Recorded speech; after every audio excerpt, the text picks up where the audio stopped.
바이낸스 사태 소식이 더해지면서 비트코인은 급락을 하긴 했는데 그래도 다시 곧장 36,000달러 위로 올라서 주면서 나름 선방하는 모습을 보이고 있습니다.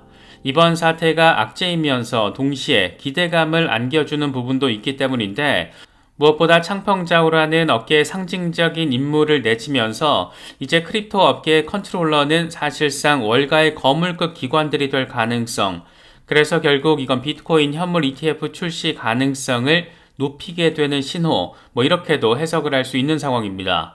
굉장히 복잡하고 미묘한 상황들이 순식간에 펼쳐졌는데 이번 영상은 바이낸스 사태와 관련한 의미, 또 맥락 등을 집중적으로 살펴보겠습니다.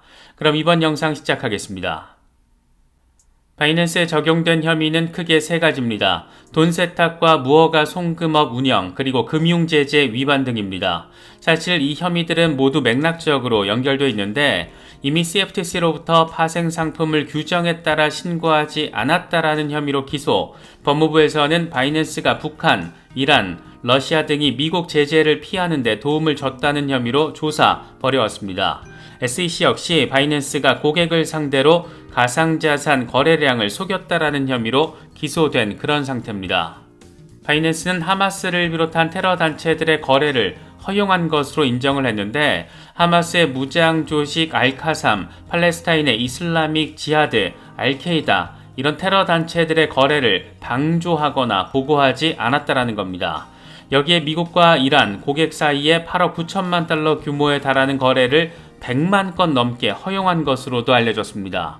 이런저런 혐의 다 따지면 최대 징역 10년형도 가능하다라고 하는데 이번 플리바게닝을 통해서 유죄를 인정하며 형량은 18개월 정도로 크게 줄 수 있을 것으로 전해지고 있습니다.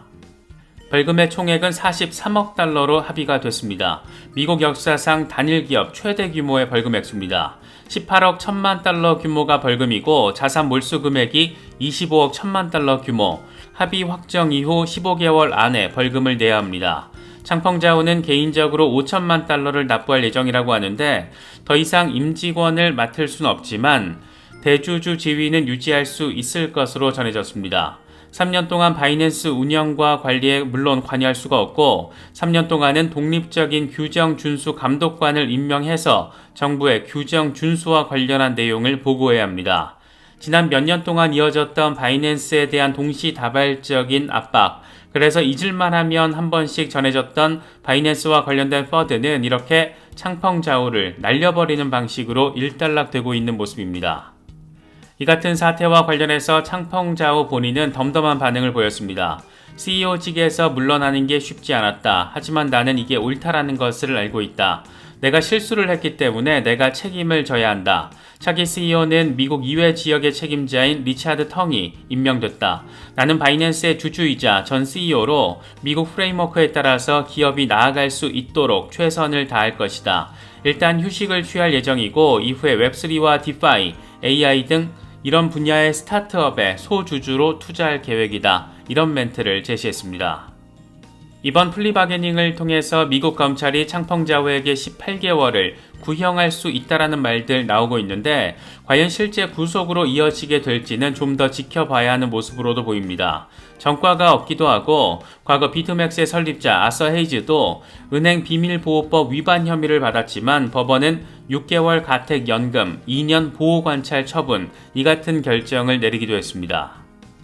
이와 관련해 블룸버그는 법무부는 창펑자오의 형량을 결정하지 않았고 보석금은 1억 7,500만 달러로 책정됐다라고 보도했습니다.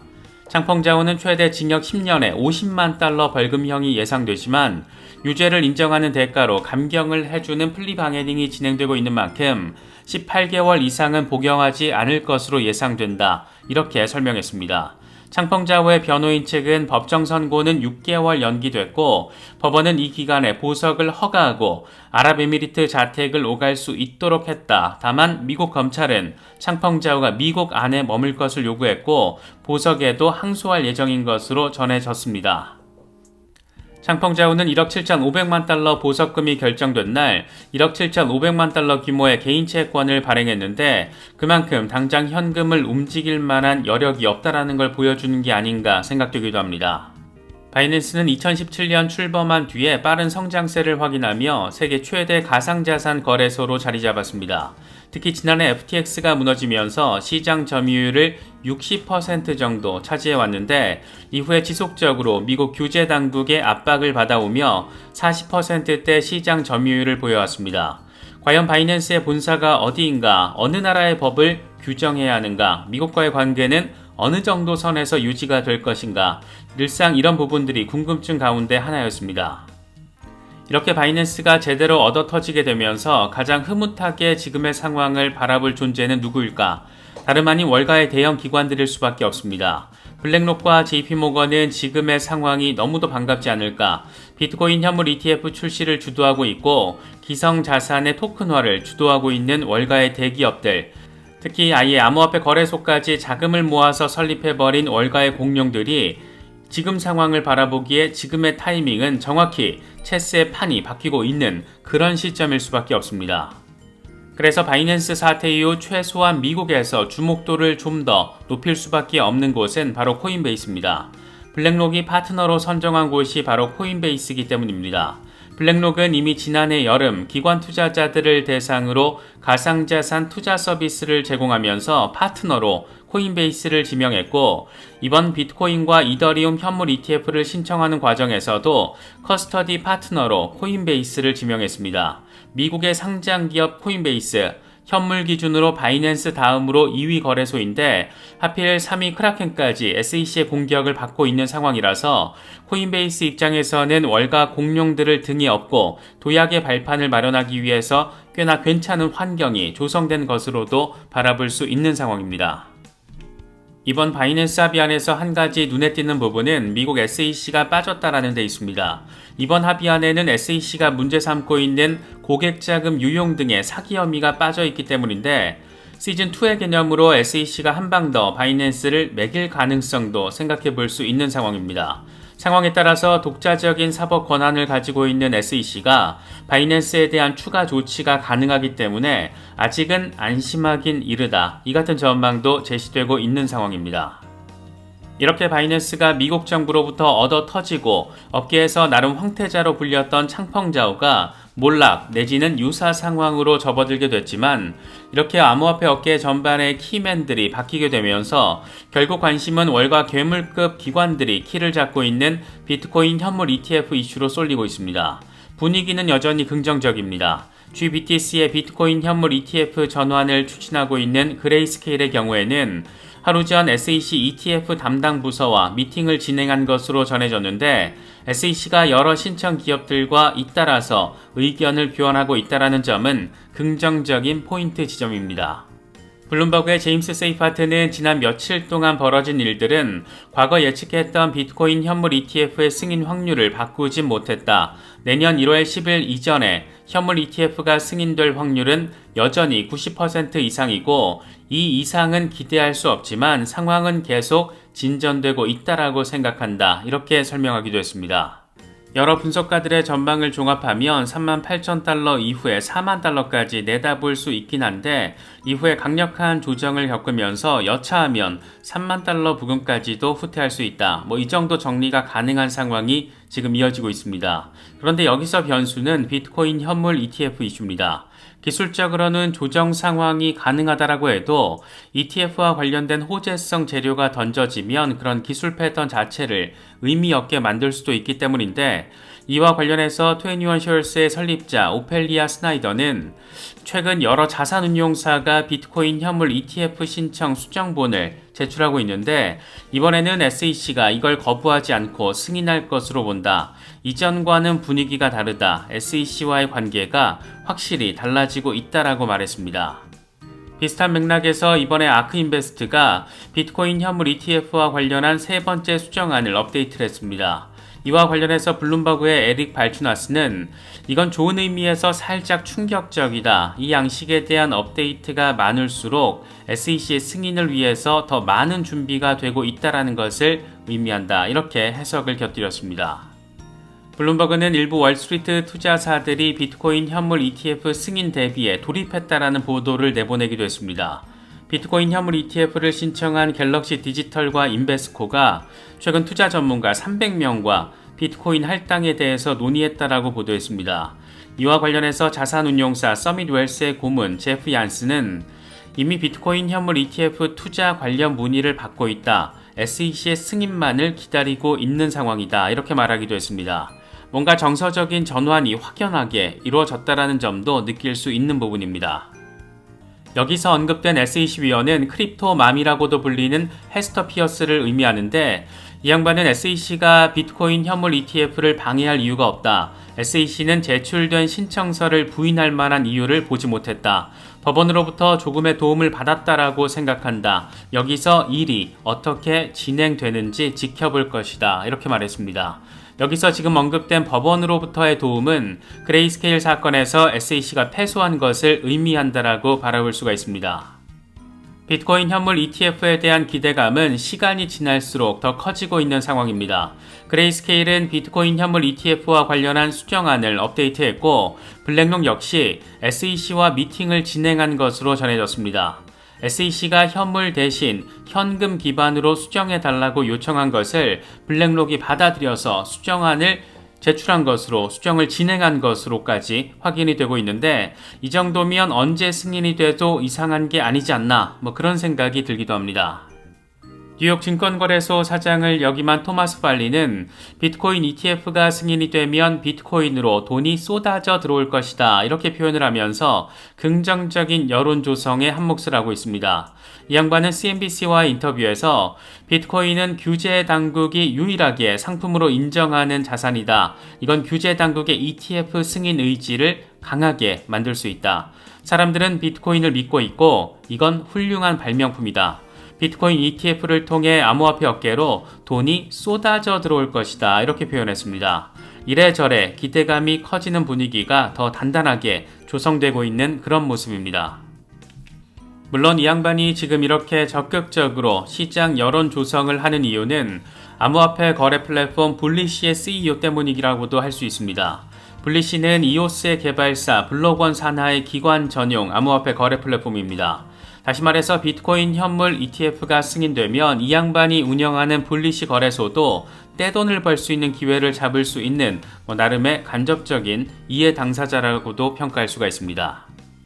바이낸스 리스크가 암호화폐 업계에 있어서 오히려 호재성 재료로 바라볼 수 있다는 관점도 나름 비트코인의 가격을 뒷받침해주는 재료로서 역할을 해주고 있습니다. 이와 관련해서 JP모건은 바이낸스가 법무부와 합의한 것은 결과적으로 업계에 긍정적인 영향을 미칠 것이다. 이번 합의 덕분에 바이낸스가 붕괴할 수도 있었던 잠재적인 리스크가 해소됐고 이건 바이낸스에 대한 불확실성이 제거된 것이기도 하다. 이렇게 평가했습니다. 예전 같으면 세계 최대 거래소에서 이 정도 이슈가 발생했으면 시장이 한바탕 난리가 났을 텐데 지금의 상황을 바라보면 확실히 이전보다는 상대적으로 성숙한 모습이고 레거시 기관들의 자금 유입이 이루어지다 보니까 그만큼 제도권에 좀 더 가까이에서 안착하고 있다. 이렇게도 바라볼 수 있을 것 같습니다. 이번에 암호화폐 전문 미디어인 웨일와이어가 재미있는 의혹을 제시했는데 창펑자오 다음 타자로 저스틴 선을 지목한 겁니다. 웨일와이어는 저스틴 선이 또다시 사기를 쳤다 이렇게 목소리를 높였는데 저스틴 선이 소유하고 있는 HTX와 HECO에서 1억 달러 이상 자금이 빠져나갔다. 저스틴 선은 이걸 해킹이라고 주장하고 있다. 지난주에 저스틴 선 소유의 폴로닉스가 1억 2,500만 달러 피해를 입었을 때와도 동일하다. 실제로 해킹은 없었고 이건 내부자가 몇 년 전 구축한 백도어를 사용한 사기 행각일 뿐이다. 규제 당국이 이걸 단속하고 있는데 처음엔 샘 뱅크먼 프리디였고 다음은 창펑자오 그리고 그 다음은 저스틴 선이 될 것이다. FTX는 파산하기 며칠 전 4억 770만 달러 해킹이 발생했다라고 주장을 했고 2014년 마운트곡스 역시 마찬가지였다 이렇게 주장을 했습니다. 어디까지가 팩트이고 어디서부터가 의혹인지 다소 모호해 보이기는 하는데 어떤 결과로 이어지게 될지 꽤나 궁금하게 여겨지기도 합니다. 최근 솔라나가 폭등 양상을 보여주면서 앞으로의 방향성에 대해서도 관심도가 높습니다. 이와 관련해서 뉴스 BTC는 챗 GPT가 제시한 솔라나 전망을 보도했는데 2024년 12월 말까지 솔라나가 $1,000에 도달할 수 있다라는 내용이 핵심입니다. 이와 관련해서 뉴스 BTC는 솔라나의 블록체인으로서의 뛰어난 능력과 아주 낮은 비용의 트랜잭션 비용 그리고 확장성 이런 것들은 더 많은 사용자와 개발자들을 끌어들이고 있고 이를 통해서 솔라나에 기반을 둔 혁신의 수용 확대를 야기시키고 있다라고 분석하기도 했습니다. 렉트캐피탈의 경우에는 솔라나가 42달러 수준까지 후퇴하더라도 건강한 조정일 수 있다라며 우려할 수준이 아니다라고 진단했습니다. 최악의 경우에는 23달러 수준까지도 조정이 가능하다라고 설명을 했는데 11월 월간 종가가 42달러 위에서 마감된다라면 우려할 필요가 없다라고 분석했습니다. 23달러는 이번 돌파 직전까지 강한 저항 라인으로 작용해 왔던 구간인데 이 정도 수준의 급격한 조정 가능성은 상대적으로 좀 낮았으면 좋겠다. 개인적으로는 이런 생각도 드는 것 같습니다. 요즘 알트코인들이 순환매 양상을 보이면서 알트코인 매수 계획 짜고 계신 분들도 많이 계실 텐데 이와 관련해서 크립토 위잘드가 위트 있는 멘트를 날렸습니다. 당신이 좋아하는 알트코인들을 3주에서 4주 뒤에 훨씬 더 싼 값에 살 수 있을 것이다. 포모 심리에 지금 살 필요가 없다. 좀 더 인내심을 갖고 기다려라. 내 생각은 그렇다. 이렇게 말했습니다. 비트코인이 조정받을 가능성이 존재하는 만큼 조금 더 기다렸다가 상황을 보고 저가 매수를 할 기회를 엿볼 수 있을 것이다. 이런 멘트를 하고 있는 겁니다. 중장기 대응 목적의 알트코인 선정과 관련해서는 여러 가지 기준점들이 있겠지만 전 세계 은행들이 어떤 코인들을 보유하고 있는지 이걸 살펴보는 것도 하나의 기준점이 될 수도 있을 것 같습니다. 이번에 바젤 은행감독위원회가 발표한 45개 회원 중앙은행들의 암호화폐 보유 상황 보고서 이 내용을 보면 이게 또 아주 흥미롭습니다. 전체 회원들 가운데 19개 은행들이 암호화폐 자산 데이터를 제출했다라고 하는데 북미에서 10개 은행, 유럽에서 7개, 기타 2개 은행인데 모두 합치니까 암호화폐 자산 노출 규모가 94억 유로, 102억 달러가 넘는 것으로 집계가 됐습니다. 구체적으로 보면 비트코인이 56.1%, 이더리움이 32.8%로 나타났는데 3위가 의외로 폴카닷 2.1%를 차지했고 4위가 리플 XRP 1.9%, 이어서 카르다노, 솔라나, 라이트코인, 스텔라, 바이낸스 코인 등이 그 뒤를 이었습니다. 또 다른 분석가 마이클 반데포페는 비트코인이 지금 박스권을 형성하고 있다라고 설명했습니다. 38,000달러는 확실한 저항선이고 또 33,000달러에서 34,500달러 이 지지라인은 롱포지션 진입을 위해서 주목해야 될 구간이다. 고점을 다시 방문하기 전에 아마도 36,000달러 아래로 살짝 내려갈 것으로 예상된다라고 설명했습니다. 36,000달러 밑으로 빠지면 롱 잡기 좋은 상황이 될 수 있다라는 말을 하고 있는 겁니다. 캡틴 5빅의 경우에는 앞으로 4주에서 6주 동안 비트코인이 34,000달러에서 38,000달러 박스권에서 움직일 수 있다라는 전망을 제시했습니다. 이후에 내년 1월부터 5만 달러를 목표로 하는 강세 랠리가 시작될 수 있다. 물론 최악의 경우에는 주요 추세선이 깨질 때 12월 말까지 25,000달러까지 하락할 수 있다. 이런 다소 무시무시한 상황까지 함께 곁들였습니다.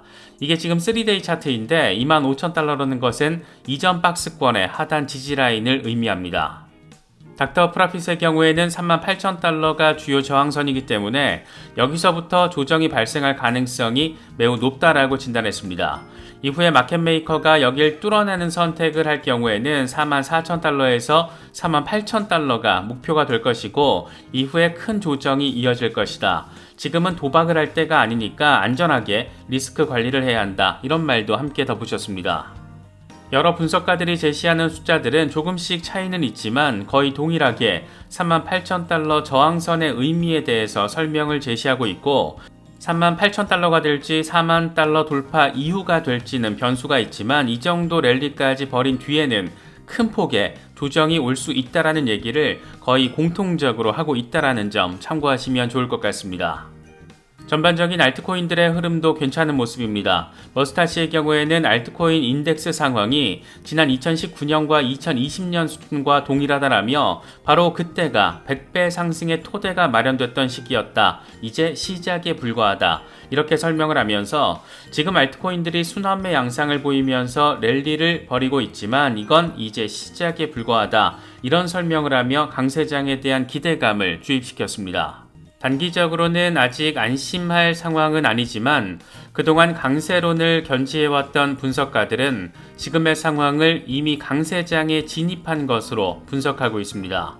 암호화폐 분석가 젤레의 경우에는 비트코인은 여전히 4만 달러 아래에서 자리를 하며 우리의 계획을 따르고 있다. 시장은 개미들을 흔들면서 인내심을 시험하려고 하겠지만 이걸 다 견뎌내면 보상을 받을 수 있을 것이다. 상승장에 온 걸 환영한다. 이렇게 멘트를 날렸습니다. 함께 공유한 주간 차트를 통해서는 내년 반감기 이후에 전고 돌파 가능성에 대해서 표시를 해놨습니다. 또 다른 분석가 크립토 타이탄 역시 비슷한 멘트를 제시했는데 비트코인 월간 차트를 기준으로 강세장이 이미 시작됐다. 상승장은 통합과 조정 단계로 이루어진다는 것을 명심해야 한다. 일직선으로 상승하지 않는다. 지루한 단계는 축적할 수 있는 기회다. 이번 사이클 최악의 시기는 지나갔고 그래서 인내심이 가장 중요하다. 이렇게 강조했습니다. 전반적인 분위기는 확실히 긍정적입니다. 일단 올해 들어서 비트코인의 수익률이 124%를 돌파하면서 전통 자산들과는 이미 비교 수준을 넘어섰습니다.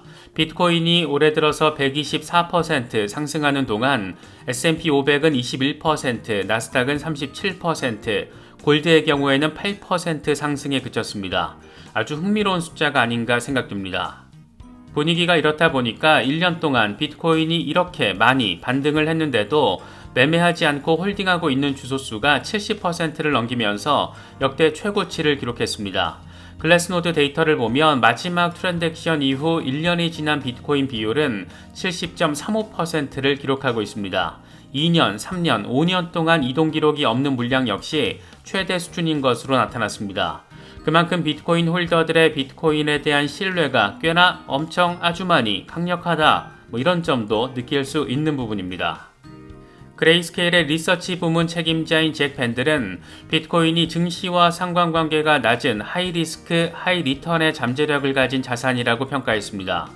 이 양반은 코인데스크 기고문을 통해서 최적의 포트폴리오를 구성하기 위해서는 비트코인에 적당한 비중을 둬야 한다. 이건 혁신적인 기술이자 유동성이 풍부한 대규모 투자 자산이다.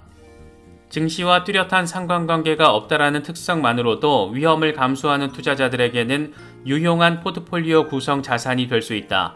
다만 암호화폐는 신생 자산군이라서 상대적인 위험도가 높고 따라서 향후 3년에서 5년 안에 자본이 필요한 단기 투자자의 경우에는 비트코인 투자는 적합하지 않을 수 있다. 이렇게 덧붙였습니다. 지금 비트코인에 대한 기대감을 키우는 가장 큰 요인은 비트코인 현물 ETF 이슈입니다. 이와 관련해서 JP모건이 재미있는 전망을 제시했는데 그레이스케일의 GBTC가 현물 ETF로 전환되면 투기 자금이 빠져나가서 27억 달러 수준의 자본 유출이 발생할 수 있다는 겁니다. JP모건의 니콜라우스 파니기르초글로우는 트레이더들은 연초부터 GBTC 주식을 매입해 왔는데 비트코인 가치에 비해서 크게 할인돼 거래가 됐고 현물 ETF 전환이 이뤄지면 차익을 노리겠다라는 투기 자금이 몰렸다. 올해 GBTC에 유입된 자금이 27억 달러로 추산되는데 현물 ETF로 전환이 되면 그대로 빠져나갈 가능성이 높고 이런 상황이 벌어지면 기초자산인 비트코인 가격에 상당한 하방 압력을 가할 수 있다라고 설명했습니다. 개인적으로는 이런 상황은 생각해보지 못했는데 관건은 27억 달러 수준의 자본 유출이냐 아니면 이것보다 더 큰 기관 자금의 유입이냐 이렇게 상황이 일단 터지면 종합적으로 바라봐야 결론 도출이 가능한 이슈가 아닌가 생각되기도 합니다. 다시 말해서 JP모건이 이렇게 이야기를 하는 것은 뭔가 다른 꿍꿍이가 있을 가능성도 충분히 있지 않나 그런 생각이 들기도 하는 것 같습니다. 알트 대장 이더리움의 경우에도 흐름이 훈훈합니다. 과연 이번에 2,000달러 위에서 안정적으로 지지 확보를 해주느냐가 관건인데 지금 20일 지수이동 평균이 1,950달러 부근이어서 지지를 잘 받아주면 2,200달러 가능성, 여기서 더 깨진 뒤에는 1,880달러 반납을 하게 되면 다시 50일 단순이동 평균이 자리한 1,791달러 조정 가능성 생각해 볼 수 있는 상황입니다.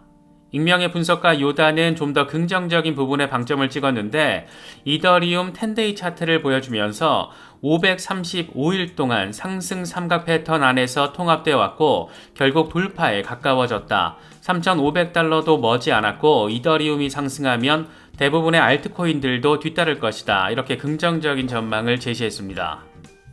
또 다른 분석가 맥스의 경우에는 진짜 알트랠리는 시작도 안 했다. 2020년 이더 BTC 가격은 반감기 5개월 전 몇 년 동안 지켜진 추세선 지지선을 리테스트했고 바닥을 찍은 뒤 뚜렷한 상승 추세를 시작했다. 지금도 비슷한 패턴이 관측되고 있는데 이미 지지라인을 터치했고 반감기는 이제 5개월을 앞두고 있다. 삼각 수렴 역시 점점 더 꼭지점에 가까워지고 있고 본격 반등이 나오면 알트랠리가 본격적으로 시작될 수가 있다. 이렇게 비슷한 분석을 제시했습니다. 이대로만 진행될 수 있다라면 꽤나 훈훈한 그런 시간이 펼쳐지지 않을까, 그런 생각이 드는 것은 꼭 기분 탓만은 아닌 것 같습니다.